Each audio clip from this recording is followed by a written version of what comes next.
Mbese ubutunzi umuntu afite bushobora gukomoka ku Mana cyangwa kuri Satani?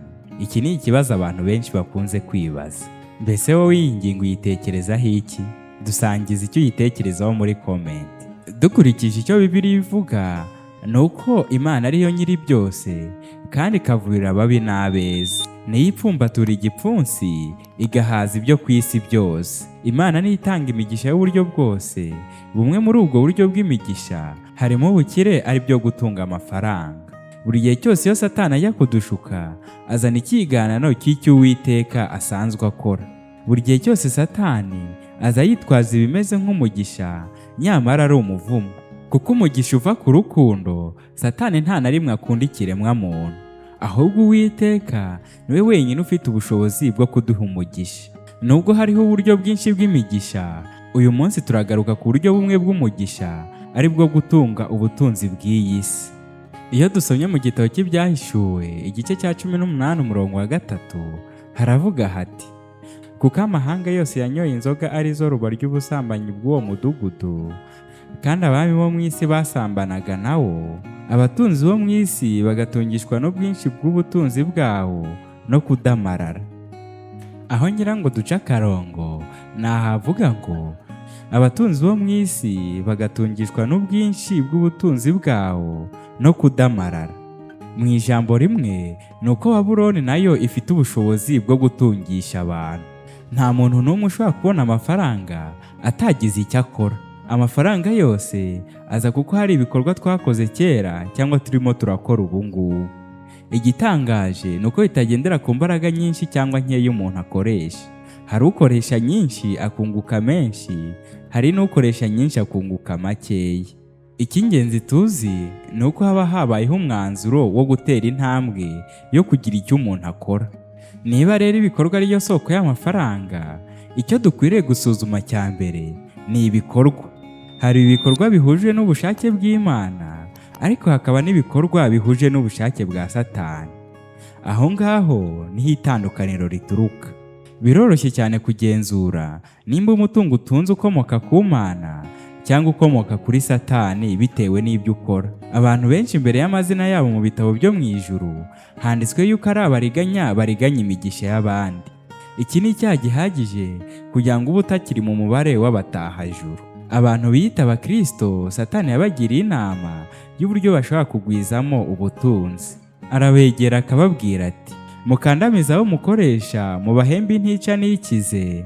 Nimubona abakeneye serivisi mutanga, mubace amafaranga y'umurengera. Ntimugahembere igihe abo mukoresha, ahubwo mushakashaka impamvu zose zatuma mukata umushahara wabo. Ntimukagire ubwoba bwo kwaka amafaranga kuri serivisi zitagurishwa, kuko ibyo mudakwiye kubyita ruswa, ahubwo ari umuti w'ikaramu cyangwa amafaranga y'agashimwe. Abakristo benshi ubu tuvugana bamaze kugwa muri uyu mutego. Iyo bamaze kwambura abakene, imfubyi n'abapfakazi, birema agatima bagatanga 1/10 n'amaturo kugira ngo bireme agatima yuko bakiri abakristo. Nyamara amaturo nk'ayo Uwiteka ntayashima, kuko ari ikizira imbere ye.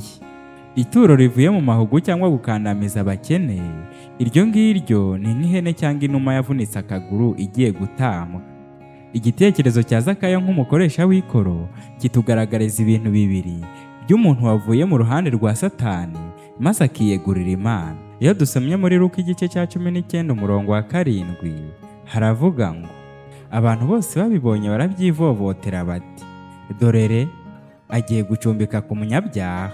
Maze Zakayo arahaguruka abwira umwami Yesu ati: dore databuja, umugabane wa 2 w'ibintu byanjye ndawuha abakene, kandi umuntu wese nambuye ndamuriha 4. Nubwo Zakayo yari atunze, nawe ubwe yari abizi neza yuko atatungishijwe n'Imana, kuko mu mutima we harimo yuko hari abo yambuye, ndetse hari n'ibyo yakoze by'amahugu byatumye abona ubwo butunzi. Igihe yakiraga Yesu nk'umukiza, yishimiye kongera kunagura umubano n'abo yahemukiye. Ntibyarekeye aho gusa, kuko umutima w'impuhwe no gufasha n'urukundo byose byavomerewe n'urukundo rw'umukiza yamugaragarije. Ntiyari agifite umururumba w'iby'isi, kuko yari yamaze kwakira ubutunzi butagira akagero, aribwo gutunga Yesu Kristo. Yamenye ndetse anasobanukirwa yuko ibyo dutunze kuri iyi si ari ibyo kudufasha kugira ngo twamamaze urukundo rwa Yesu Kristo binyuze mu bikorwa by'urukundo n'ubwitange. Niko kuvuga ati, dore databuja, umugabane wa 1/2 cy'ibyo ntunze ndawuha abakene. Iki gikorwa Zakayo yakoze gisoza neza itegeko ry'Imana rivuga ngo ukunde mugenzi wawe nk'uko wikunda. Ikintu cya kabiri gikomeye abantu bihana birengagiza ni uko yashubije ibyo yari yarambuye ndetse agashyiraho n'inyungu. Uzabona abantu benshi bakijijwe no gukandamiza, uburiganya ndetse n'amahugu bitewe n'igishinja bafite ku mutima. Bashaka kwihana ariko bakihana bya nyirarureshwa. Barihana ndetse bamwe muri bo bakongera bakanabatizwa, ariko imitima yabo ikomeza ibashinja bitewe no kwibuka abantu bariganyije ndetse bakanambura. Nta buruhukiro na bukeya bashobora kugira muri Yesu Kristo. Bo barabizi neza ko ari abariganya ndetse n'abambuzi, nubwo babeshye sosiyete yuko bihannye. Igihe cyose ukibuka uwo wibye cyangwa wariganyije ukaba utaramusubiza ibyo wamuriganyije cyangwa wamwibye, kwihana kwawe ntacyo kuba kumaze. Yesu bino yabivuzeho muri Matayo 5:23, aho yavuze ati, nuko nujyana ituro ryawe ku gicaniro ukahibukira mwene so ko afite icyo mupfa, usiga ituro ryawe imbere y'igicaniro, ubanze ugende wikiranure na mwene so, uhere kugaruke uture ituro ryawe. Ibi bitugaragariza yuko igihe wahemukiye mugenzi wawe ugashaka kwihana kandi uwo mugenzi wawe bikaba bishoboka yuko wamubona, ikintu cya mbere ugomba gukora ni ukubanza kumusanga ukikiranura nawe. Mbese wowe iyo wirebye ubona ubutunzi bukomoka ku migisha y'Imana bungana gute ugereranyije n'ubundi buturuka ku bikorwa bidakwiriye twongorerwa na Satani?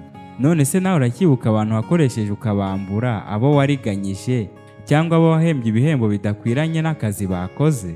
Nimba ubibuka kandi ukaba ukibabona, nawe ibyiza ni uko waba nka Zakayo kugira ngo ubabarirwe kandi utunge Yesu Kristo akuruhure mu mutima wawe. Zakayo umuntu wese yambuye yamurishye 4. None se wewe ni iyihe mpamvu yatuma utariha uwo wambuye?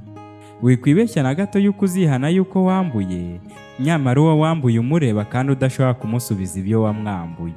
Iki ni igihe cyawe cyiza cyo kongera kwinyuramo ukagenzura ubutunzi bwawe nk'uko Zakayo nawe yabugenzuye, maze ugakora igikwiriye kugira ngo ubane n'Umukiza kandi mwomatane, amahoro abe muri wowe. Ni mu izina rya Yesu.